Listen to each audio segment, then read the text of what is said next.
Ya, kembali bersama kami di Indonesia Bicara dan kita masih membahas mengenai pinjol. Secara sadar atau tidak sadar, semuanya pasti pernah mendengar fenomena pinjol ilegal dan bahkan saya pribadi pun sering sekali mendapatkan SMS, baik itu menang undian apalah, bantuan uang apalah seperti itu. Tapi tadi yang kita bahas di segmen awal bahwa literasi kita harus tinggi, kita harus makin smart karena harus tahu membedakan yang mana jelas-jelas penipuan, yang mana legal seperti itu. Nah, kalau tadi kita sudah berbincang dengan em, Bapak Tongam, Ketua Satgas Waspada Investasi, dan juga kalau Anda punya laporan juga tadi dijelaskan bagaimana melapor secara online seperti itu ketika Anda merasa dirugikan. Nah, di segmen ini saya akan juga berbincang dengan pakar hukum cybercrime, ada Ibu Sinta Dewi Rosadi, sudah tersambung melalui Zoom call. Ibu Sinta, apa kabar? Baik, terima kasih Mas Iya, Juno. alhamdulillah ya Bu ya. Kita nanti akan Ya, berbincang, tapi kita tidak berdua Bu. Ada Mas Arief Maulana ini, Direktur LBH Jakarta. Mas Arief, bisa dengar suara Ya, saya? saya mendengar. Selamat Baik, sore, Mas Mas Arief. Juno dan Iya, Bu Siti. ini saya mungkin ke Bu Sinta dulu. Bu, bagaimana Anda melihat fenomena pinjol di tanah air ini? Sepertinya makin hari makin banyak, Bu. Dan banyak juga yang merasa dirugikan karena tidak berhubungan langsung, tapi mendapatkan efek dari itu. terima kasih Mas Juno. Mhm. Ya, mungkin ada sedikit koreksi. Mungkin saya lebih kepada masalah perlindungan data pribadi. Ya, Baik, silakan Bu. Mhm. Eh, kita tahu bahwa ini sudah dibahas lama ya Mhm. masalah pinjol ini, dan sampai sekarang masih menimbulkan permasalahan begitu ya, karena tadi saya sepakat dengan Pak Tongam yang dari OJK bahwa sebetulnya Mhm. ada 4 faktor yang harus kita perhatikan di sini. Yang pertama adalah faktor kebijakan dari pemerintah sendiri ya. Mhm. Kemudian yang kedua adalah faktor teknologi. Oke. Ini kan kita bicara inovasi ya, Hmm. teknologi ya. Nah, itu juga harus dihambatnya dengan salah satunya dengan teknologi juga ya. Kemudian yang ketiga adalah literasi digital, dan yang Baik. keempat adalah dari pelaku bisnis sendiri harus memiliki aturan Mhm. code of conduct-nya begitu. Mhm. Jadi 4 hal ini yang harus secara komprehensif bisa dilakukan begitu. Oke. Hanya sampai sekarang ini masih menjadi masalah karena literasi digital kita masih Mhm. rendah ya. Mhm. Bisa dibayangkan Mas Juno ya, orang yang masyarakat yang tidak paham kesulitan keuangan Iya. tiba-tiba disodori uang, siapa sih yang nggak mau begitu ya? Oke. Tapi tidak mengerti resikonya begitu ya. Baik. Jadi tetapi ya ini tidak bisa hanya dilepaskan kepada masyarakat, tetapi Mhm. pemerintah juga melalui kebijakan juga harus terus-menerus menerapkan aturan yang lebih strict ya. Oke. Walaupun kemarin sudah ada usaha dari kementerian dan lembaga ya yang Mhm. terus bekerja sama untuk mengurangi resiko ini. Seperti itu Mas Juno. Oke. Kalau bicara langkah hukum Bu, apa yang bisa dilakukan oleh seorang yang sedang terjerat pinjaman online ilegal ini, baik sudah lunas maupun belum melunasi kewajibannya?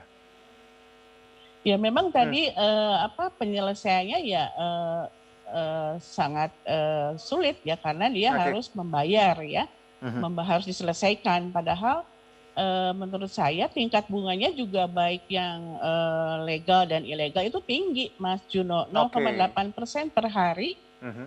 artinya 24% per bulan gitu. Itu Oke. tetap tinggi begitu ya. Jadi Mhm. menurut saya terlepas dari dana yang terhimpun demikian besar gitu ya, Mhm. tapi resikonya menurut saya ini bagaikan gunung es. Iya. Karena Karena yang ilegal itu mengambil data pribadi tanpa masyarakat tahu. Sekarang contohnya saja kalau saya baca Detik News Mhm. misalnya, koran, tiba-tiba masuk iklan-iklan itu ya. Nah, ini sudah terjadi apa yang disebut adalah Aha. misleading information. Aha. Sehingga tergiurlah masyarakat itu. Oke. Jadi menurut saya kebijakan pemerintah Indonesia, mungkin kita juga harus melihat negara lain, misalnya Mhm. China. Kita ini mengadopsi China dan Singapura. China itu sudah 2 tahun mengambil kebijakan untuk mengatur secara lebih strict gitu ya. Mhm. Jadi masyarakat awam tidak menjadi korban kalau Oke. hanya menekankan kepada masyarakat dengan literasi digital itu prosesnya cukup cukup panjang begitu Mas Juno. Iya, karena kalau benar kata Ibu Sinta tadi, ketika kita buka portal news atau mungkin lagi online berselancar di media sosial, tiba-tiba ada iklan Iya, yang masuk, yang ya kalau literasinya tinggi juga pasti akan tahu itu ilegal. Tapi bagaimana kalau tadi untuk masyarakat yang masih literasinya rendah, dan menarik juga betul. bagaimana ekosistem di tanah air harusnya juga ya Bu ya, terkait Iya, online ini juga dibatasi. Nah, kalau kalau kita lihat Ibu, mengapa masih banyak iklan atau mengapa masih banyak pinjaman ilegal itu berseliweran? Kalau itu sebenarnya bisa diatur sebenarnya.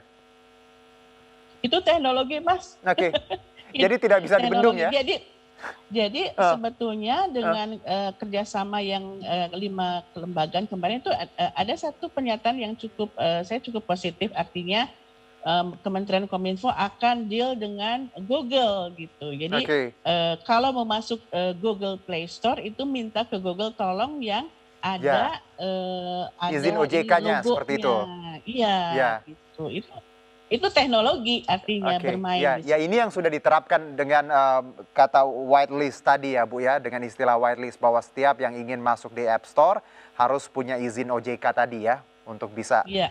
aplikasinya di download. Oke, saya ke Mas Arief Maulana, Direktur LBH Jakarta. Mas Arief, bicara LBH, ini sudahkah pernah ada bantuan terhadap mereka yang terjerat pinjaman ilegal? Kalau sudah gimana Mas? Banyak nggak sebenarnya? Iya. Hmm, LBH Jakarta itu menerima pengaduan Oke. dari masyarakat terkait dengan pinjaman online dan memberikan bantuan hukum kepada masyarakat yang menjadi korban itu sejak awal pinjaman online ini jalan, Mas. Baik.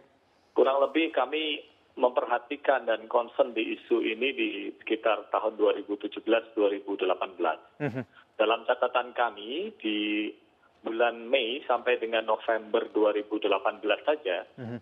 itu sudah ada sekitar 300 pengaduan ke 300. LBH Jakarta. Oke. Iya, itu dari wilayah Jabodetabek. Mhm, Kemudian kami karena melihat intensitas pengaduan itu terus naik, kami membuka posko pengaduan mhm. di bulan November 2018, sekitar 1 bulan pada saat itu, dan luar biasa pengaduannya bertambah berkali-kali lipat, begitu. Bahkan sampai dengan